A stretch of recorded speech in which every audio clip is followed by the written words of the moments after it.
ATP, what it do with your boy Clay More Rain? Back at you guys with another one. Salute to all my subscribers. Once again, if this is your first time tapping into the content, take a second. Go ahead, hit the subscribe button, hit the bell icon next to the subscribe button. Make sure you're getting alerts when all this content is dropping. So, Jaron Boots Ennis, um, amidst becoming a unified lineal champion now in the welterweight division, confronted with or presented with many options. In which direction will Jaron Boots Ennis go in? Guys, if you guys remember, this time a year and a half to 2 years ago, Jaron Boots Ennis couldn't pay enough to get a fight, right? A fighter who brought high risk and low rewards, a fighter who his best accomplishment was becoming a full-fledged IBF champion after being elevated from interim champion when Terrence Crawford went ahead and was stripped of the belt, moving on to chase opportunities at 154 pounds. And here we are this time. Things have changed a little bit for Jaron Boots Ennis, right?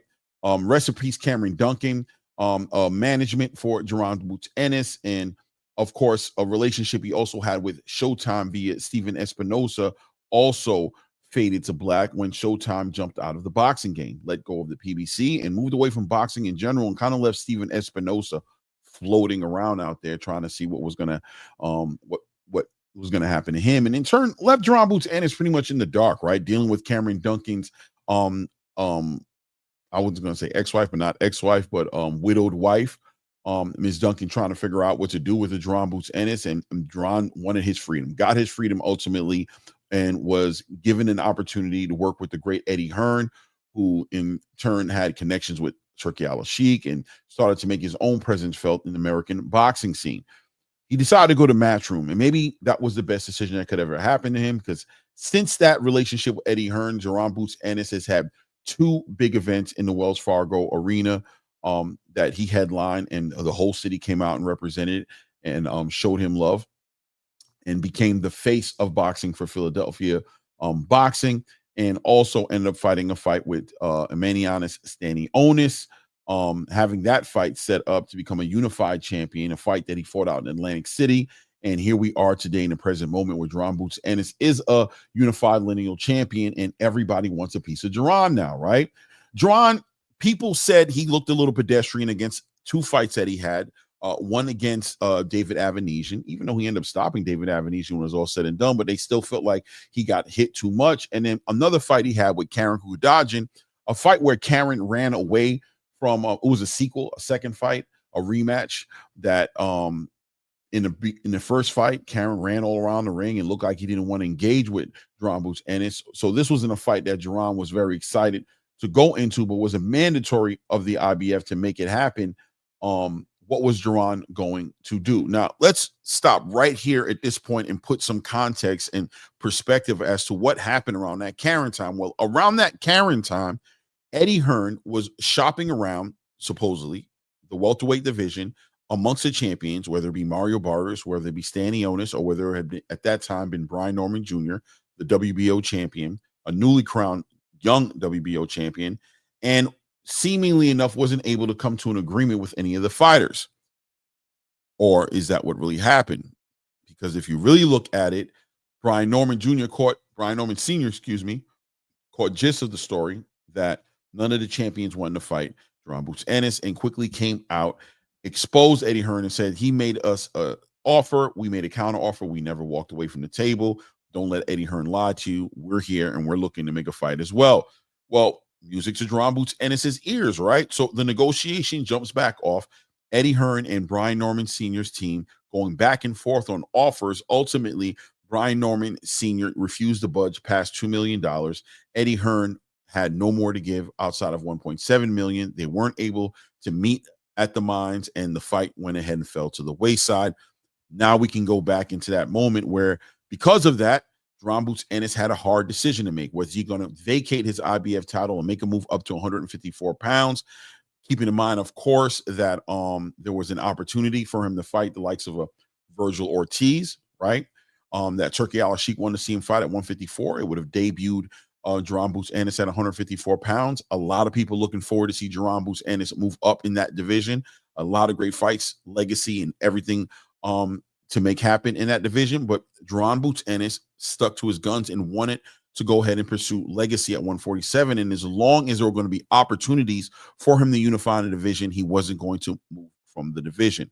Now, in that fight with Karen Kudajin, on the back end of what people were saying might have been a difficult weight cut for Jaron Boots Ennis, Jaron not showing his best version of himself in that fight, but still won the fight pretty handily from my perspective.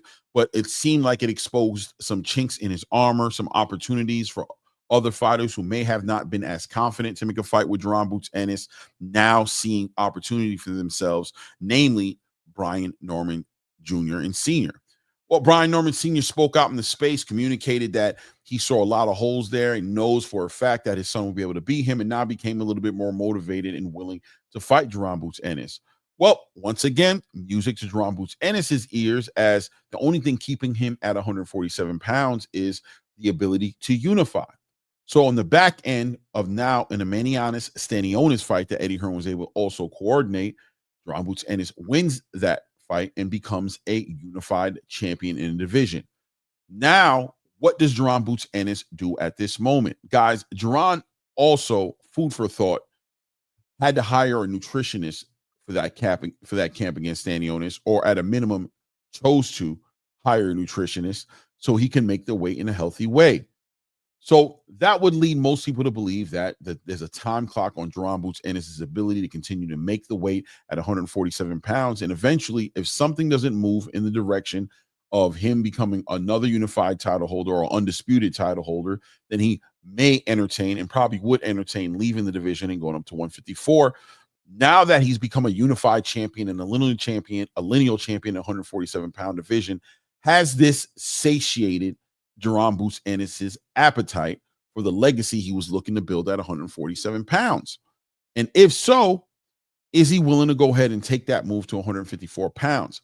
Now, on the back end of Brian Norman Jr. calling out Jaron Boots Ennis in not the nicest way, right? Calling him a coward and scared and a duck if he doesn't take the fight, Jaron Boots Ennis may be interested in fighting Brian Norman just to simply check that box and maybe shut the Normans up, right? But at the same time, presently at the moment, Brian Norman Jr. has a fight scheduled in Japan to fight against Jin Sasaki. Now, Eddie Hearn, rumor has it, has approached Brian Norman Sr. or Brian Norman's team to offer them a fight after the Jin Sasaki fight, looking to lock something down for maybe a November or December showdown for a unified title fight. And Brian Norman Sr.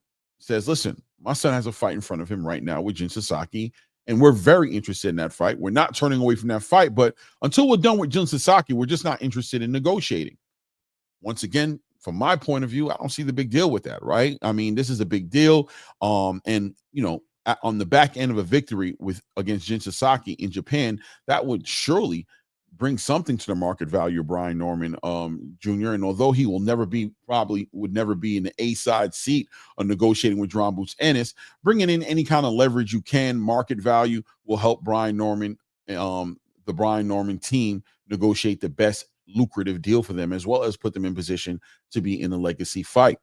But meanwhile, what does Jaron Boots Ennis, being that this fight is roughly about 4 weeks away, right? It's about 4 weeks away. Does he wait on the sideline and wait for Brian Norman and just stay on weight, or does he entertain opportunities outside of division? Now, there is one other option on the table that Jaron Boots Ennis can take, and this option is a very lucrative one as well. On the back end of Fatal Fury in Manhattan Times Square, Teofimo Lopez defends his WBO championship against Arnold Barbosa. Also a lineal champion, has been calling out Jaron Boots Ennis, as well as Teofimo Lopez is presently and has always been, at least for the past year, trying to make an argument as to why him and Terrence Crawford should fight. Now, Jaron Boots Ennis would make a great argument for Teofimo Lopez if he was able to beat Jaron Boots Ennis. So Turkey Al-Ashik, aware of that, says, listen, I want to get behind making a fight between Teofimo Lopez and Jaron Boots Ennis. Now, for Jaron Boots Ennis, what does he gain from this? A lot of money, probably, right? But as far as legacy is concerned, beating a Teofimo Lopez who's coming up from 140 pounds to come compete at 147 pounds, really a small 140 pounder at that, doesn't really do anything for his legacy. I mean, yes, Teofimo Lopez is a lineal champion, a WBO champion, and some might argue a undisputed champion at 135 pounds who beat the likes of Vasily Lomachenko. He does bring some accolades to the table that Jaron Boots Ennis can put on his resume to a degree, right?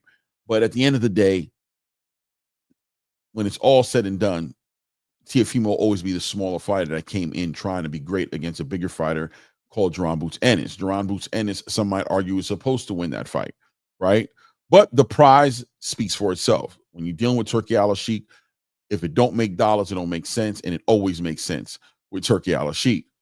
But at the same time, Jaron Boots Ennis, being a man of principles, also has an opportunity to go ahead and add another belt to his collection of belts at 147, become a 3-belt unified champion in the division. And who knows what kind of opportunities can open on the back end of a fight between Mario Barrios and Manny Pacquiao. Who knows, what a Mario Barrios would consider doing if he beat Manny Pacquiao, or vice versa, what Manny Pacquiao would be interested in doing if he beat Mario Barrios. So there's some options there for Jaron Boots Ennis. The question is, which direction does he go in? What makes more sense for Jaron?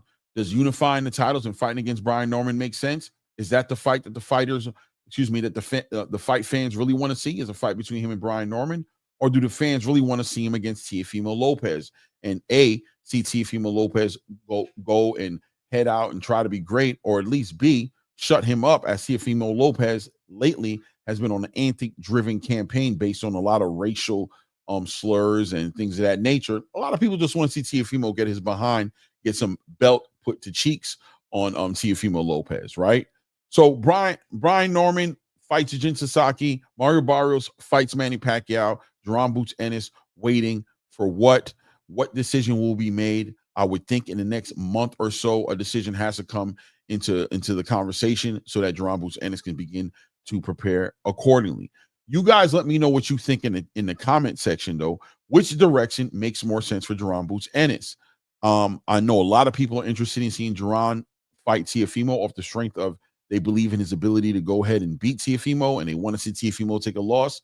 Also, a lot of people are interested in seeing him fight against Brian Norman, being that they do have somewhat of a story, a background story, being that outside, very messy negotiation that fell to the wayside a couple of months ago. And then, of course, there are people like Turki Al-Sheikh being one of them, and a lot of boxing fans, including myself, who would love to see him at 154 pounds. Now, if the weight cut truly indeed is still an issue for Jaron Boots Ennis, being that he's hired a nutritionist, it might also be in his best interest to go ahead and move where his body organically wants him to go. But only time will tell the story, right? You guys let me know what you think. Put it in the comment section. It's your boy Rain. Once again, salute to all my subscribers. Thank you if you've hung out this long in the video. I hope you walked away with some perspective. If this is your first time tapping into the content, I'm going to invite you to go ahead, like I said before, hit the subscribe button, hit your bell icons as well, so you are getting alerts when this content is dropping. Also, don't forget to give us a thumbs up. But until the next one, guys, you know how we carry it. It's that ATP Combat Media Show. And at this point, we out.